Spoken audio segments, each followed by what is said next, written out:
तो 10 हाथियों की मौत के बाद सरकार ने बड़ा फैसला लिया। कल मुख्यमंत्री मोहन यादव ने एक बड़ी बैठक वन विभाग के अधिकारियों के साथ ली थी और आपको बता दें कि अब सरकार ने फैसला लिया है कि राज्य स्तरीय हाथी टास्क फोर्स का गठन होगा। फील्ड डायरेक्टर और प्रभारी एसीएफ को मुख्यमंत्री ने निलंबित कर दिया। बता दें कि वन क्षेत्र में निगरानी में लापरवाही बरतने का आरोप है दोनों अधिकारियों को, जिन्हें निलंबित कर दिया गया। हाथी मानव सह अस्तित्व सुनिश्चित करने के लिए हाथी मित्र बनाए जाएंगे, जो लगातार नजरें बनाए रखेंगे ऐसी घटनाओं पर। खासकर कि आप देखिए जिस तरह से 10 हाथियों के मौत के मामले में अभी भी ये गुत्थी नहीं सुलझी है कि मौत के पीछे क्या वजह थी। ऐसे में अब हाथी मित्रों को ये जिम्मेदारी सौंपी जाएगी, एक टास्क फोर्स बनाई जाएगी। फसलों को बचाने के लिए सोलर फेंसिंग की व्यवस्था होगी। वहीं जनहानि प्रकरण में 25 लाख रुपए देने का निर्णय भी मोहन सरकार ने लिया है। किसानों को वैकल्पिक कार्यों से भी जोड़ने के प्रयास करने होंगे। कल वन विभाग के अधिकारियों के साथ, वाइल्ड लाइफ एक्सपर्ट्स के साथ मुख्यमंत्री की यह बैठक हुई थी, जिसके बाद कई फैसले लिए गए। 10 हाथियों की मौत के मामले में सरकार काफी सख्त नजर आ रही है और ऐसे में राज्य स्तरीय हाथी टास्क फोर्स का गठन होना चाहिए। मुख्यमंत्री ने कहा कि हाथी मित्र बनाए जाने चाहिए ताकि इन सभी घटनाओं को रोका जा सके।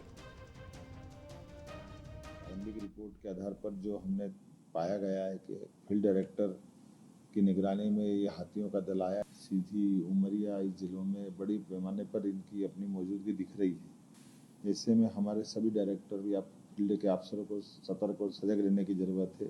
इतनी बड़ी घटना होने के बावजूद भी फील्ड डायरेक्टर छुट्टी से वापस से न आना और उसके मौजूदगी में भी पहले से जब दल आए थे तो उनकी आवश्यक चिंता उसकी जो की जाना चाहिए थी, उसकी लापरवाही मानी गई। इसलिए फील्ड डायरेक्टर को हमने इस घटना में फ़ोन बंद करना, छुट्टी से न लौटना, ऐसे कई कारण से उनको सस्पेंड किया है। साथ ही साथ प्रभारी एसीएफ फतेह सिंह निनामा को भी इस लापरवाही में सस्पेंड किया है।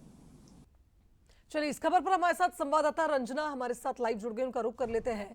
रंजना, देखिए जिस तरह से ये पूरा मामला लगातार मुख्यमंत्री के नजरों में है, उन्होंने जब से इस मामले में संज्ञान लिया है, पहले एक जांच दल को भेजा गया बांधवगढ़ में ये जानने के लिए कि आखिर क्या वहां पर स्थिति बन रही है, किस तरह से वहां जांच चल रही है। और आप देखिए कल की समीक्षा बैठक में कई बातों का उन्होंने जिक्र किया। उन्होंने कहा कि पहले हमें सीखना पड़ेगा कि जिन क्षेत्रों में हाथी होते हैं वहां पर उनकी देखभाल कैसे की जाती है। टास्क फोर्स की बात भी मुख्यमंत्री ने कल कही है।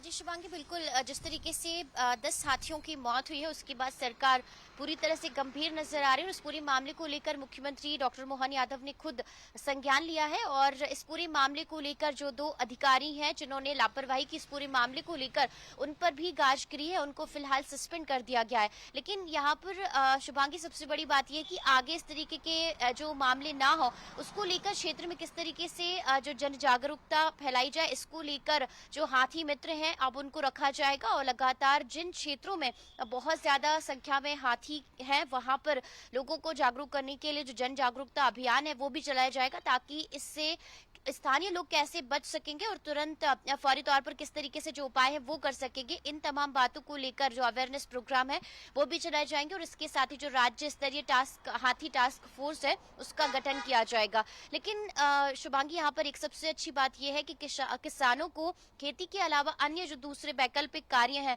उनसे जोड़ने को लेकर भी अब सरकार कामकाज उस क्षेत्र में शुरू करने जा रही, क्योंकि अगर हाथियों के आतंक से फसलों का नुकसान होता है तो किसानों के पास जो दूसरी वैकल्पिक व्यवस्था है वो तो रहेगी, लेकिन सरकार की तरफ से जो आर्थिक सहायता राशि है वो भी किसानों को और उस क्षेत्र के लोगों को मुहैया कराई जा रही है, ताकि जिस तरीके से उनका नुकसान हुआ है उससे वो फिलहाल प्रभावित ना हो। लेकिन सबसे बड़ी बात यह है कि हाथियों की मौत कैसे हुई थी इसको लेकर जांच दल लगातार जांच कर रहा है और आगे जो और चीजें हैं वो पूरी तरह से स्पष्ट हो जाएंगी। लेकिन सबसे अच्छी बात यह है कि सरकार पूरी तरह से इस मामले को लेकर संवेदनशील है और इस पूरे मामले पर संज्ञान लेते हुए आगे जो बड़े एक्शन है वो भी यहाँ पर लेते हुए नजर आ रही है। शुभांगी, बिल्कुल सही कहा आपने रंजना, जिस तरह से सरकार लगातार इस पूरे मामले पर संज्ञान ले रही है और मुख्यमंत्री ने खुद ये बात कही है कि आगे ऐसी घटनाएं ना हो, इसके लिए हम पहले से ही ऐसी योजनाएं तैयार करेंगे जिससे किसानों को भी नुकसान ना हो और हाथियों के लिए भी, हाथियों के खास करके जिस बफर एरिया की बात हो रही थी जहां पर हाथियों की बसाहट ज्यादा बढ़ रही है, उन क्षेत्रों में हाथियों को कोई तकलीफ ना हो, इसकी ध्यान रखा जाएगा और इसीलिए शायद ट्रेनिंग के लिए भी कुछ अधिकारियों को बाहर भेजा जाएगा। फिलहाल बहुत शुक्रिया आपका तमाम बातचीत के लिए। तो देखिए, हाथियों के हमले से मौत पर भी बड़ा फैसला मोहन सरकार ने लिया है। मोहन